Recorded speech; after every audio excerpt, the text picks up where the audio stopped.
Baik, bismillahirrahmanirrahim. Assalamualaikum warahmatullahi wabarakatuh. Selamat pagi anak-anak, salam sehat dan tetap semangat semuanya. Balik lagi dengan Pak Rizky. Hari ini kita akan belajar ilmu pengetahuan alam. Untuk materi selanjutnya, hari ini kita akan belajar tentang hukum Pascal. Ya, mari kita pelajari sama-sama ya. Untuk kompetensi dasar ke hari ini, yaitu menjelaskan tekanan zat dan penerapannya dalam kehidupan sehari-hari.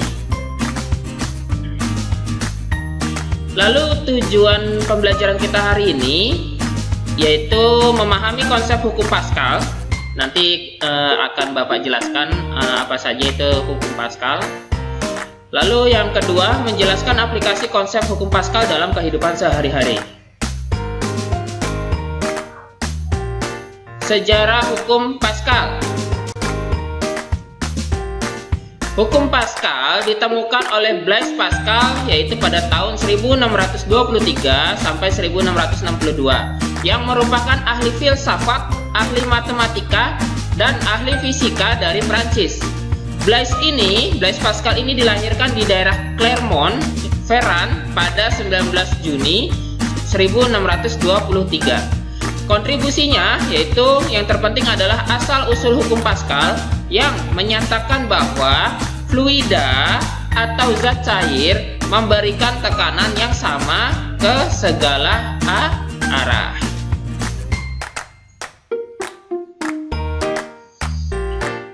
Bunyi hukum Pascal yaitu apabila tekanan diberikan pada satu bagian zat cair dalam suatu ruangan tertutup, maka akan diteruskan oleh zat cair tersebut ke segala arah dengan sama besar.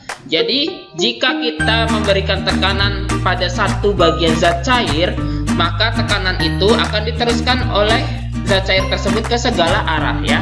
Jadi kita lihat, jika kita menekan ke bawah, maka tekanannya akan menekan ke segala arah. Kita bisa lihat di gambar ini, sehingga benda di sebelahnya atau di bagian lainnya terangkat.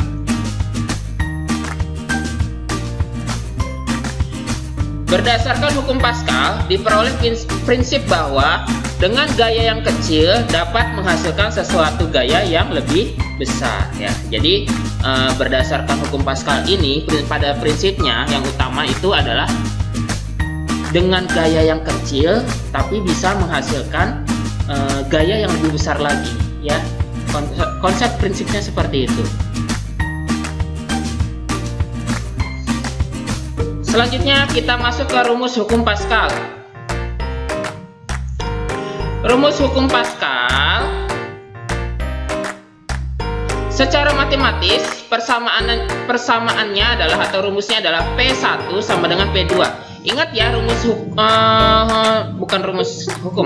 rumus tekanan yaitu P sama dengan F, P sama dengan F dibagi A. F itu adalah gaya, A itu adalah luas ya. Konsep utamanya itu, jangan sampai lupa. Jadi P1 sama dengan P2 atau disebut dengan F1 dibagi A1 sama dengan F2 dibagi A2, atau gaya 1 dibagi dengan luas penampang 1, lalu gaya 2 dibagi dengan luas penampang 2. Keterangannya adalah P1 ini adalah tekanan pada penampang 1. Penampang itu apa sih? Bisa alas ya. Nah, satuannya Pascal. P2 sama tekanan pada penampang 2, satuannya Pascal. F1 adalah gaya pada penampang 1, satuannya Newton. F2 adalah gaya pada penampang 2, satuannya sama. Nah, A ini adalah luas penampang 1, A2 adalah luas penampang 2, satuannya dua-duanya adalah meter persegi. Contoh soal. Sebuah dongkrak hidrolik memiliki luas penampang 2,5 meter persegi dan 4 meter persegi. Apabila gaya yang dimasukkan sebesar 100 Newton, berapakah besar gaya angkat pada pompa hidrolik? Nah, kita lihat ini yang ditanyakan adalah besar gaya angkat atau bisa disebut dengan F2.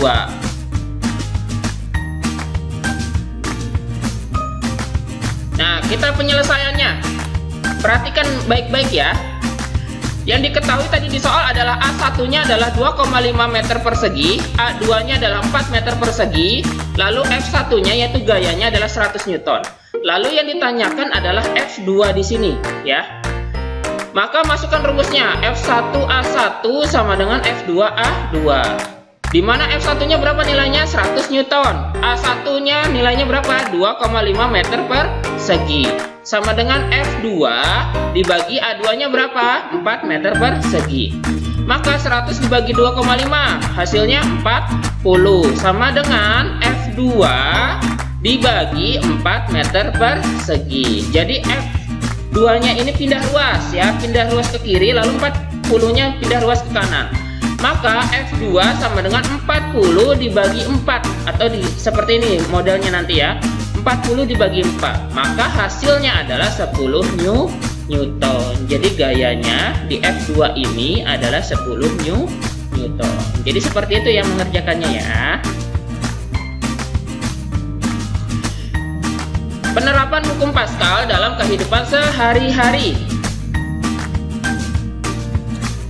Hukum Pascal dalam kehidupan sehari-hari, yang pertama itu ada rem cakram hidrolik. Ini misalkan di motor atau di mobil ada rem cakram ya.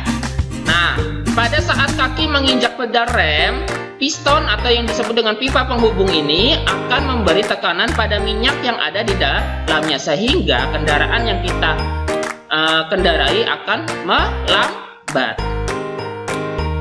Lalu yang kedua, dongkrak hidrolik. Tadi udah kita bahas ya di pembahasan soalnya.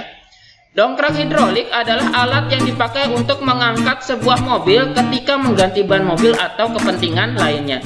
Jadi setiap mobil itu pasti ada dongkraknya ya, untuk mengganti ban. Nah, konsep dongkrak hidrolik ini menggunakan konsep hukum Pascal. Selanjutnya yang ketiga, jarum suntik. Supaya cairan dalam jarum suntik bisa masuk ke dalam tubuh, kita hanya harus memompa saja jarumnya. Maksudnya memompa jarumnya ini adalah kita menekan cairan tersebut ke dalam jarum suntik dan dimasukkan ke dalam kulitnya. Nah, konsep ini sama dengan hukum Pascal. Apa? Untuk memasukkan cairan ke dalam tubuh kita menggunakan jarum suntik yang ditekan dari atas ke bawah ya. Mesin pengepres kapas. Nah, cara kerja mesin pengepres kapas yaitu gaya tekan yang dihasilkan oleh pemompa ya, atau oleh pompa yang menekan penghisap kecil sehingga penghisap besar bergerak ke atas dan mendorong kapas sehingga kapas akan menjadi lebih padat. Alat buat ngepres ya, untuk ngepres kapas. Terakhir, pompa sepeda. Nah, ini biasanya kalau kalian punya sepeda ya, nah, kalian sudah tidak asing lagi dengan benda ini. Pompa sepeda hidrolik akan lebih memudahkan kita dalam memompa ban dikarenakan saat menggunakan pompa hidrolik kita hanya membutuhkan sedikit tenaga ya. Nah, jadi itu 5 penerapan hukum Pascal dalam kehidupan sehari-hari. Di luar dari ini masih banyak. Nanti bisa kalian searching saja di Google ya. Selanjutnya latihan soal. Yang pertama, dongkrak hidrolik memiliki luas penampang masing-masing 0,04 meter persegi dan 0,10 meter persegi. Apabila gaya masukannya adalah 5 Newton, berapakah gaya keluaran maksimum? Ini gaya masukan ini F1 ya.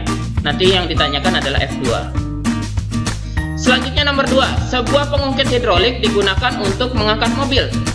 Udara bertekanan tinggi digunakan untuk menekan piston kecil yang memiliki jari-jari 5 cm. Tekanan yang diterima diteruskan oleh cairan di dalam sistem tertutup ke piston besar yang memiliki jari-jari 15 cm. Berapakah besar gaya yang harus diberikan udara bertekanan tinggi untuk mengangkat mobil yang memiliki gaya sebesar 13.300 Newton? Ini tidak usah dirubah satuannya karena sama-sama sentimeter ya. Jadi bisa langsung kalian hitung, kecuali berbeda satuannya. Sama nomor 1 juga. Selanjutnya nomor 3. Mesin pengangkat mobil hidrolik pada gambar memiliki luas penampang masing-masing 10 cm dan 100 cm. Pada penghisap kecil diberi gaya 500 Newton. Maka berapa berat beban maksimal yang dapat diangkat pada penghisap besar? Ini tidak usah lihat gambarnya. Maksudnya gambarnya ini lupa Bapak cantumkan ya. Jadi intinya luas penampangnya masing-masing 10 cm dan 100 cm. Lalu penghisap kecil diberi gaya 500 Newton. Di sini F1-nya nih ya. F1-nya 500 Newton. Maka yang ditanyakan adalah berat beban maksimal atau gaya F2. Soal selanjutnya nomor 4. Sebuah dongkrak hidrolik terdiri dari dua pipa berbentuk tabung ya, atau yang di alas lingkaran. Jari-jari pipa kecil adalah A dan jari-jari pipa besar adalah 7A. Jika penghisap pada pipa besar diletakkan beban seberat 1500 Newton, berapakah gaya minimum yang harus diberikan pada penghisap kecil agar benda tersebut dapat terangkat ya? Coba nih dihitung. Soal yang terakhir adalah sebutkan dan jelaskan 5 penerapan hukum Pascal dalam kehidupan sehari-hari. Ya, jadi ada 5 soal tugas mandiri kalian. Baik, cukup sekian untuk pembelajaran IPA kita hari ini tentang materinya tentang hukum Pascal. Ya, mohon maaf apabila ada salah penyampaian atau ada salah dalam tutur kata Bapak dalam menyampaikan materinya. Wassalamualaikum warahmatullahi wabarakatuh.